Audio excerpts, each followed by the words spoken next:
Você que nos acompanha pelo Sistema Canção Nova de Comunicação, uma boa noite. Estamos começando o nosso programa em pauta aqui pela sua TV Canção Nova, sempre com um tema importante. E claro, hoje nós vamos conversar aí sobre um tema não só importante, mas espinhoso, que é justamente a luta contra essa verdadeira epidemia. Epidemia, até no epidemia já errei aqui. Essa epidemia que se tornou a corrupção no nosso Brasil. Você tem visto aí movimentos contra a corrupção, ficha limpa e tanta coisa, mas o negócio é complicado. Então nós vamos conversar sobre essa temática nessa noite. Claro, queremos realmente iluminar, porque em meio às trevas também tem luz, não é verdade? Então queremos iluminar aí com uma boa reflexão o programa dessa noite e, como de costume, vamos então à nossa matéria inicial e depois então a apresentação dos nossos convidados. Por favor, acompanhe. De acordo com um levantamento recente, publicado pela organização não governamental Transparência Internacional, 64% dos brasileiros acreditam que a corrupção aumentou nos últimos 3 anos, enquanto 27% relataram que os níveis permanecem os mesmos. Apenas 9% disseram que a corrupção diminuiu. Ainda de acordo com os dados, 5% dos brasileiros entrevistados relataram ter pago suborno no ano passado. Os serviços incluem educação, justiça, saúde, segurança pública, registro e autorização, utilidades, receitas fiscais e alfândegas. O Parlamento brasileiro foi apontado como uma das instituições mais afetadas pela corrupção. Mesmo diante desses dados, percebe-se um interesse maior da população contra a corrupção. A luta contra a epidemia da corrupção no país, no Em Pauta desta noite. Ok, aqui nos nossos estúdios em Belo Horizonte, nesta capital mineira, estamos aqui na Avenida Isabel Bueno, número 400, é o endereço da TV Canção Nova em Belo Horizonte. Temos a presença amiga do nosso querido Frei Antônio Moser, diretor-presidente da Editora Voz e doutor em Teologia. Boa noite, Frei Moser. Muito boa noite, Padre Hamilton. Nós somos ousados. Eu acho que é bom a gente providenciar guarda-costas no final desse nosso programa, não é? Mas a gente não é bobo e por isso a gente se ampara com pessoas especializadas, pessoas de competência na área, de tal forma que nós vamos ponderar com os nossos telespectadores e não acusar, nem jogar pedra, mas buscar assim o fundo do poço, não é? Para ver se a gente consegue tirar uma água boa. Opa, tá certo, Frei Moser. Convidamos aqui para o nosso programa e o recebemos com muito carinho, o professor Robson Sávio Reis Souza. Ele é o coordenador do Núcleo de Estudos Sociopolíticos da Pontifícia Universidade Católica aqui de Minas Gerais. Professor Robson, boa noite, seja bem-vindo ao Em Pauta. Boa noite, Padre Hamilton, uma alegria. Boa noite, Frei Moser. Estamos aqui para conversar um pouco sobre esse tema, que é espinhoso, mas é muito importante. Tá certo, professor. A gente começa justamente, professor, partindo exatamente dessa... Antes de entrarmos ainda nas questões pontuais, nos últimos problemas, nos últimos nomes e assim por diante, mas a gente começa se perguntando realmente se essa questão da corrupção, em termos de Brasil, que nos afeta tanto, nos faz tanto mal aí no dia a dia, e em alguns momentos até parece ser uma coisa contraditória, já já a gente vai conversar também sobre isso, porque quanto mais religioso é um país, não é, contrariamente ao que se imaginava, parece que a corrupção corre mais solta, mas depois a gente vai conversar. Mas a corrupção em si, ela é uma coisa recente ou é uma patologia que sempre esteve presente aí na história da humanidade? Qual o seu parecer sobre isso? Eu acho que trata-se de uma questão que acompanha a história da humanidade, né? Todos nós que estudamos um pouco da história dos povos, nós percebemos diferentes tipos e níveis de corrupção nas várias sociedades. O que eu acho que assusta qualquer comunidade, qualquer sociedade, é quando essa corrupção ela atinge determinados patamares, né? quando os níveis de corrupção passam a interferir no cotidiano da vida das pessoas, né? Coloca em xeque a democracia, né? Atrapalha as relações sociais, né? E eu acho que isso tem a ver um pouco com essa indignação que nós sentimos hoje no Brasil, né? Quer dizer, as pessoas elas têm percebido que o nível de corrupção não é algo distante da sua realidade, da sua vida, mas tem a ver, inclusive, com a condição da saúde no seu bairro, da escola, né? Tem impactos na vida do cidadão. E por isso, eu acho que hoje nós temos uma percepção maior da corrupção. Lembrando sempre, né, Padre Hamilton, que nós às vezes temos uma tendência de localizar a corrupção como se ela acontecesse nas instituições da política, do Estado, mas é preciso lembrar também dessa corrupção do cotidiano, né? Que, quer dizer, nós também somos atores, né, do nosso jeito. Aliás, justamente na matéria inicial, mostrava que uma parcela da população confessava justamente ter agido de forma corrupta, ou seja, é um subornozinho que eu faço aqui, é uma vantagem ali, o maldito jeitinho brasileiro, né? Eu adultero uma balançazinha aqui, eu pego um suborno ali, eu só nego lá e assim, quer dizer, aquilo que acontece na grande esfera, nos órgãos representativos, também de uma certa forma acaba repercutindo na sociedade. E por isso talvez uma determinada pauta que sempre coloca a corrupção como um problema das instituições, sem tratar das relações pessoais que elas estão permeadas por situações de corrupção, e por outro lado também uma grande ausência de nós falarmos dos corruptores, né? Porque se tem os corruptos, tem os corruptores, e especificamente em relação às instituições públicas, eu acho que nós precisamos de começar também a dar nome aos bois. Se existe uma verba desviada, é porque tem uma empreiteira que assim o faz. É porque tem um partido que executa isso para um financiamento de campanha.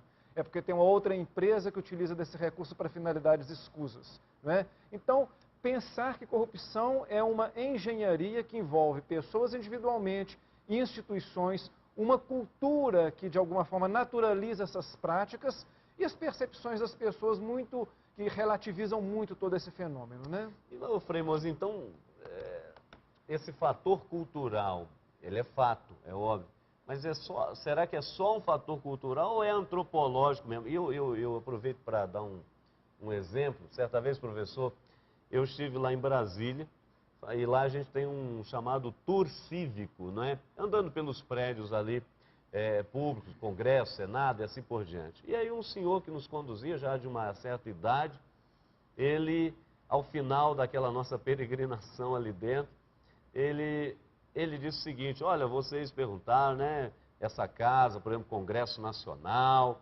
então tem muitos corruptos aqui, etc. Mas eu tenho uma coisa para dizer para vocês. Olha, se essa gente está aqui foi porque nós colocamos. E a gente fala deles aqui, mas só que às vezes lá, aquilo que a gente dizia, às vezes lá quando você estaciona, por exemplo, numa vaga que era para deficiente, e você estaciona, você quando no ônibus entra uma pessoa e você finge que está dormindo para não dar o lugar, e assim por diante, quer dizer... Então ele mostrava com aquela fala dele ali, não querendo justificar ninguém, mas era uma pessoa me pareceu muito ética, etc., mas que para além desse fenômeno cultural, parece ser um negócio antropológico, é mais o ser humano. Será que a gente remonta, Frei, até o pecado original? Você colocou muito bem, mas antes eu queria ressaltar o que o professor Robson colocou. Já como ponto de partida, a gente já se sente tão aliviado, porque vê que ele entende do riscado. Não vamos particularizar esses que estão no poder, a política, etc., mas é algo de mais amplo, é algo de cultural.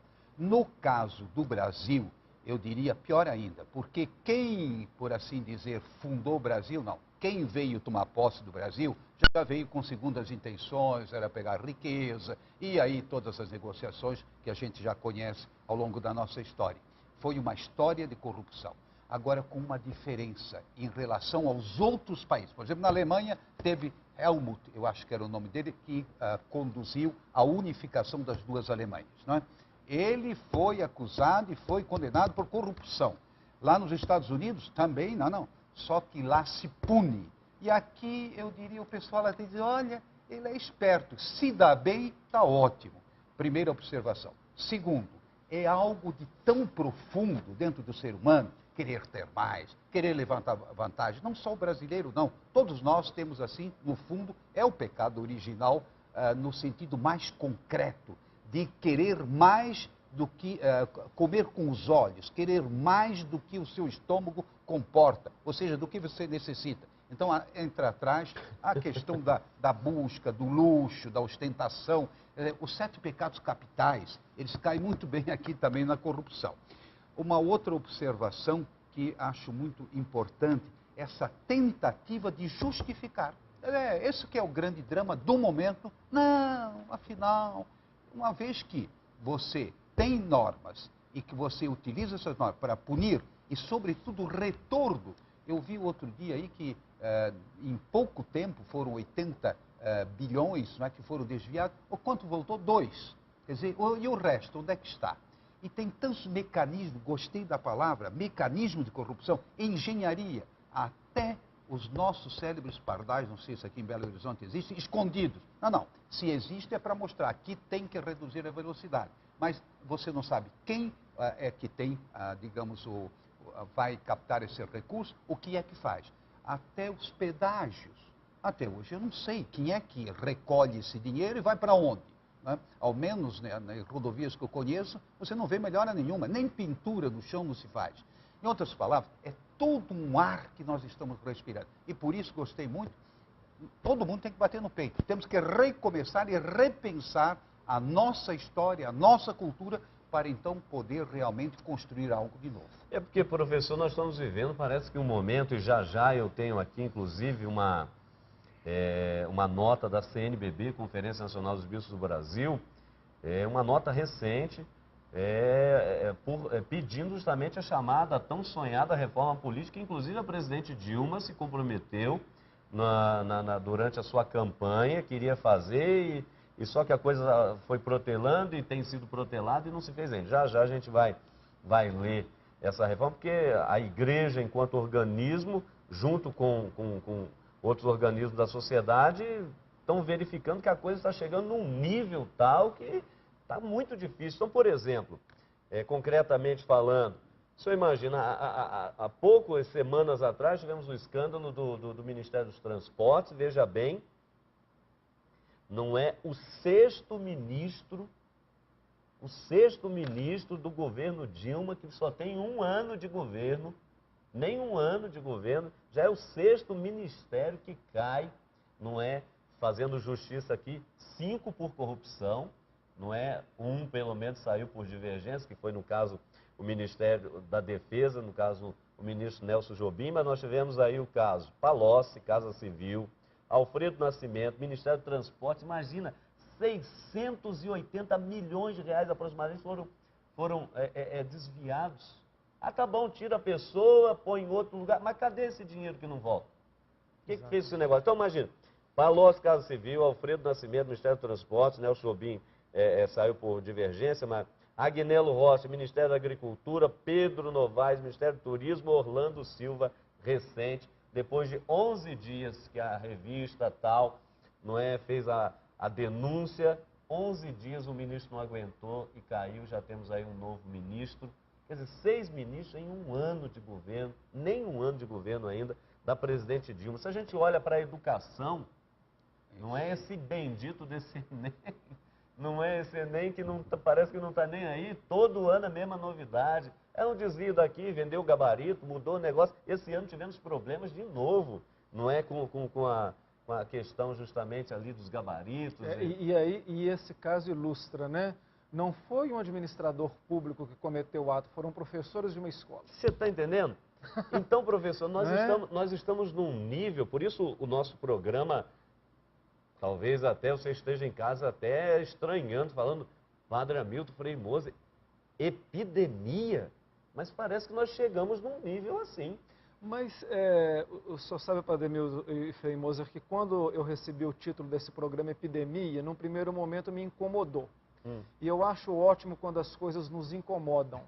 Porque eu até brinco com os meus alunos, é preferível uma pessoa incomodada do que uma pessoa acomodada. Sem dúvida. Não é verdade? Então me incomodou e eu falei assim, mas por que será que está sendo chamado de epidemia? E comecei a pensar assim, metaforicamente, que tem tudo a ver. Como uma epidemia, a corrupção ela depende da participação de cada um de nós para melhorar. Uma epidemia também é assim. Sem dúvida. Uma epidemia de dengue. Se eu não fizer a minha parte, não resolvo o problema. Como uma epidemia, todas as pessoas têm que se mobilizar e assumir aquilo como uma causa pessoal também. Como uma epidemia, nós temos que melhorar as condições de vida de onde nós vivemos. A epidemia na área da saúde também é assim. Então, nesse sentido, eu acho que o termo epidemia, ele tem toda, digamos assim, é um termo adequado, porque, primeiro, mostra que é uma prática que ela está corriqueiramente disseminada na nossa cultura. Em todos os níveis. Em todos os níveis. E aí nós temos problemas de origem socioeconômica, é claro, mas temos outros tantos, como esses que nós acabamos de dizer. E, por outro lado, não adianta, primeiro, nem apontar o dedo para lá se nós não mudarmos as nossas práticas. Claro. E, segundo, não nos mobilizarmos. Porque, outro dia, eu estava até gravando um programa aqui da TV Assembleia de Minas, que estava tratando desse mesmo tema. Perfeito. Sobre as mobilizações populares que aconteceram em relação à questão da corrupção. Eu falei, olha, é muito importante que haja um aumento da percepção das pessoas, porque significa que as pessoas estão percebendo os reflexos da corrupção na sua vida. Mas, diferentemente de outros países, que as pessoas ocupam os espaços públicos e ficam lá exigindo mudanças, as nossas manifestações ainda acontecem nos feriados. E são muito inocentes. E são muito pontuais. É. Então, nós temos que sair um pouco da festividade, do inconformismo, digamos assim, ainda meio inocente, para atitudes um pouco mais firmes, como, por exemplo, essa que tem a ver com a escolha dos nossos representantes. Perfeito. Né? E aí depois eu quero falar um pouquinho, quando o senhor for ler a nota da CNBB, sobre a relação entre corrupção e sistema político, que eu acho que tem tudo a ver. Perfeito, tá certo. Olha, nós vamos para o nosso primeiro intervalo. Você já percebeu aí que tem muita coisa ainda para a gente conversar, refletir nesta noite. Então não saia daí, é um minuto só e já já estaremos de volta.